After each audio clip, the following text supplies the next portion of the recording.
Hey guys, Thunder E here, and yes, I'm excited to show you gaming on the Samsung Odyssey G7 240Hz monitor and an insane PC build. Now, I started this build about a year ago with the 2960X Threadripper. Custom liquid cooling looked pretty awesome, but I had some spillage, so I had to redo the whole thing. So I had to, of course, get some new parts. I want to thank everyone who sent parts. But before we start off, let's get a quick word from our sponsor. So Smart Deploy makes it easy to handle IT tasks like Windows imaging, deploying apps, updating drivers, and migrating user data. You can do it all over your existing network or the cloud without ever leaving your desk. Get your exclusive free software worth over $800 at smartdeploy.com/board. Okay, all right, so this is truly an epic moment.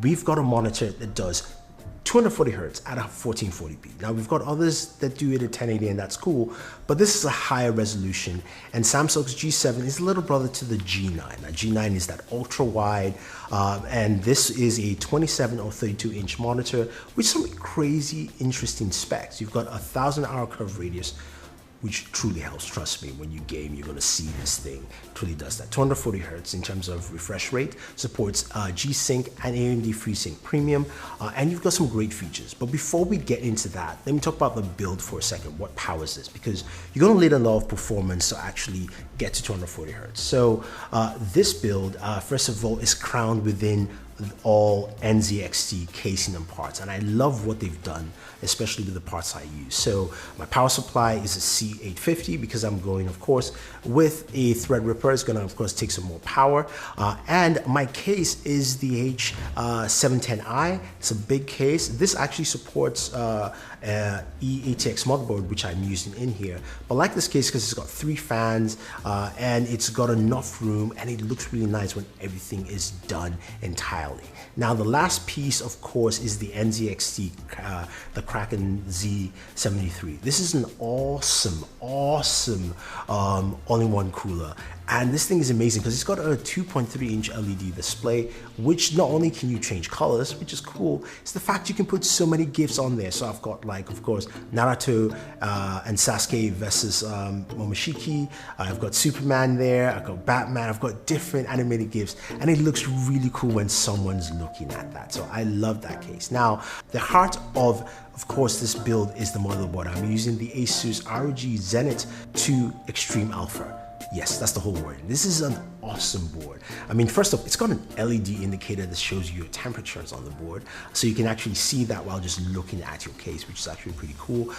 This thing supports multiple PCIe slots, up to 4, so I can actually put in my NVMe's, and I'll talk about that in there. But it's got one separate one that pretty much slides in like a RAM slot.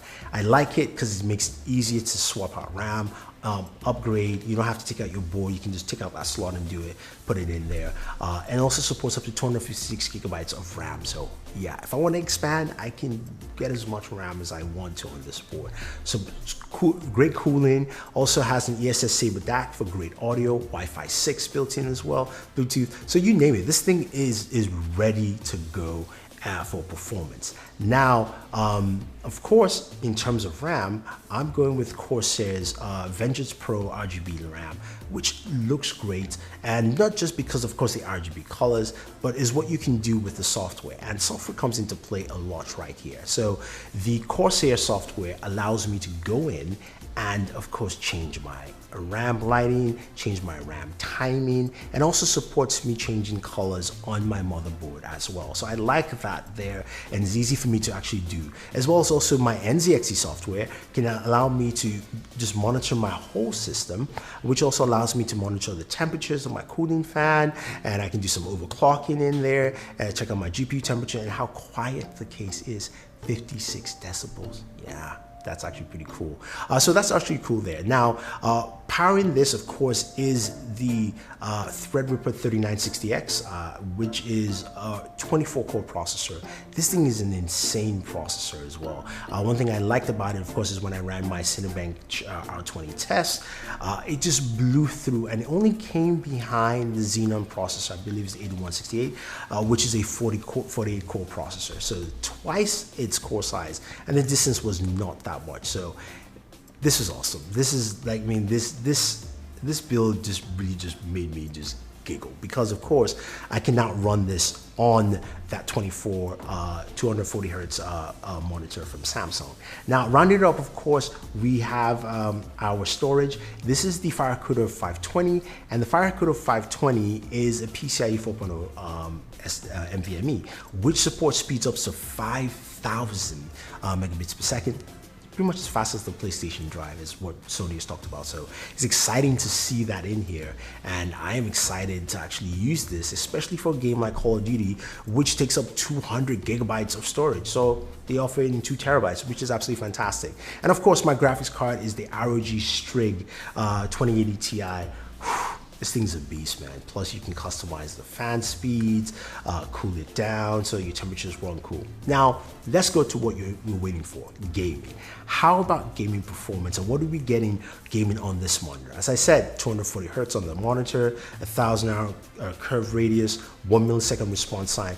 Look, I'll just put it out there. I didn't think I would notice the difference between 144 and 240 hertz, but when I moved back to my 144 monitor, I was like, yeah, I need 240. I mean, gaming performance is great. So we started off with Tomb Raider, Shadow of the Tomb Raider. We ran it at 240 hertz. When we ran the benchmarks, it said you should get about 79 frames per second average. When I actually ran the game, I was getting about 88 frames per second on average with all of the max settings. Now, of course, I moved to 144 hertz. I dropped it down. I got up to about 110 frames per second playing Tomb Raider. Again, Tomb Raider is really not the game to showcase this, because of course you need faster frame rates for FPS games like, of course, Warzone.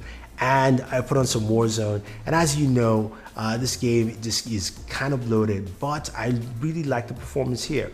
At 240 hertz, max settings, I was getting 110 frames per second, which is actually pretty nice, much higher than I expected. And again, this is 240 hertz monitor. It's gonna push your system quite a bit.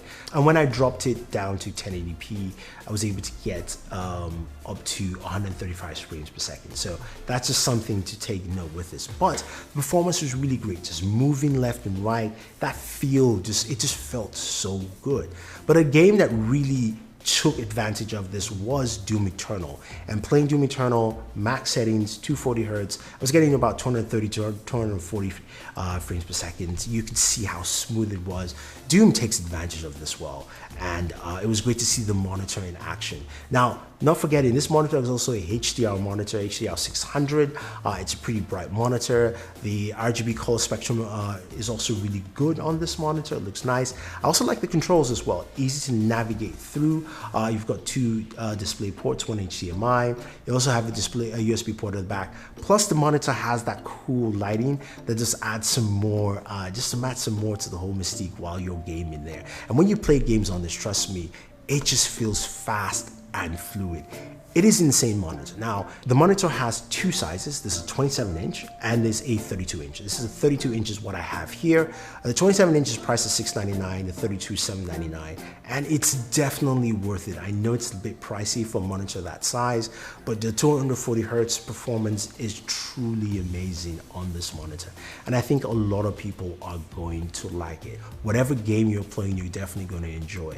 Now, in terms of the build, I really love this build because for me, this is my gaming and streaming build. I've talked about this for a while, and this will allow me to game and stream in the near future. So even though I do other builds, this is my main PC that I use to game, and I'll be using to stream. So I'm going to add, of course, the Elgato capture card in there once I can get my hands on it. I know it's sold out everywhere, but this system is really nice. Now, it was just quite interesting to see the 2080 Ti still couldn't push 240 hertz to max in a lot of games, but I was still able to do it in Doom. I can't wait to see what Asus does with the 3080 when it comes out, and see what else I can do in addition to this build. So the parts in here, you can pick and choose what fits your build quite well.